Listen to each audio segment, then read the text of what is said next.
Before we wrap up, I'm going to say this one time and one time only.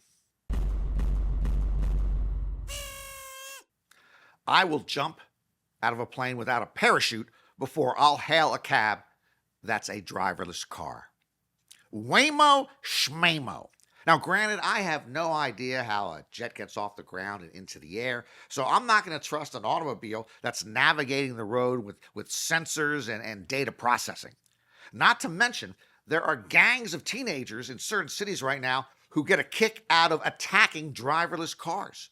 So imagine your terror sitting in the backseat alone of a Waymo at a stoplight, and all of a sudden 5 punks are jumping on the hood, jumping on the roof, jumping on the trunk. And forget that. Do you have any idea what it's like to get honked at by a driverless car? What the I mean, it happened to me the other day, and there was nobody I could glare at. There was no chance to flip anybody off. And trust me, folks, okay, Florida Waymo drivers are the worst.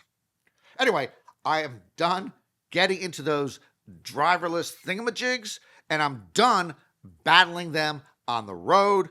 My solution, no surprise, I'm taking the bus.